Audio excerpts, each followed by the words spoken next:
Hi everybody, it's Dr. Eve Tibbs, and I'd like to invite you to ST557, Eastern Orthodox Theology, returning to Fuller Seminary for Spring 2021.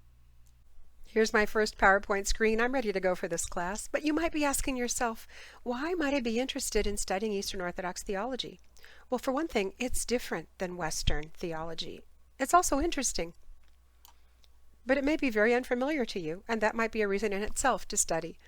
You may have heard that Hank Hanegraaff, the radio and internet Bible answer man, became Orthodox in 2017. You might be wondering, what the heck? Why would he do that?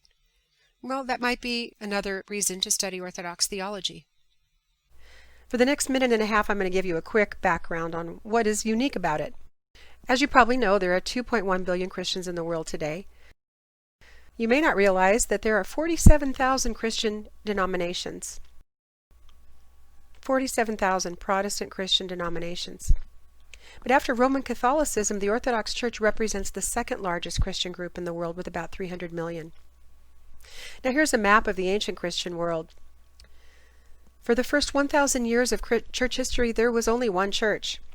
There were 5 ancient Christian sees or centers of Christianity, including the Latin-speaking West, or the Roman Patriarchate, and the rest of the Christian world was the Greek-speaking East: Jerusalem, Antioch, Alexandria, Constantinople.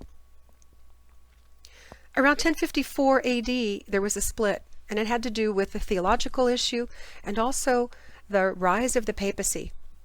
And at that point, it's appropriate to say that the Latin-speaking West becomes the Roman Catholic Church.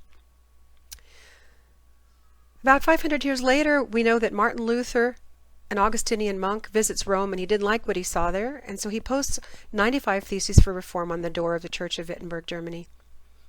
And of course you're familiar with his theology, and John Calvin's, and Ulrich Zwingli's, and Menno Simon's, and the rise of the Church of England, and John Wesley and Methodism.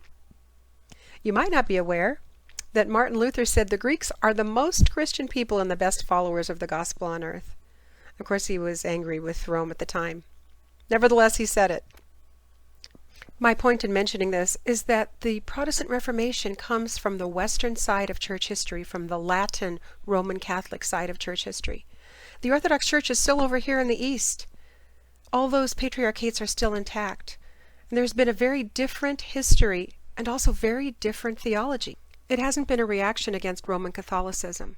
Orthodox theology is pre-Reformation. And so this course will be like a tour bus, going through Scripture, history, concepts, and people from an Eastern Orthodox perspective, and we'll even have one session entirely on Orthodox icons. The main textbook is by James R. Peyton, a Protestant. He does a fascinating job of East-West comparison. The Orthodox Church is by Timothy Ware. It's the most popular book on Orthodox theology and history, and something inspirational from Alexander Schmemann for the Life of the World. So I hope you'll join me online this spring. I look forward to meeting you then.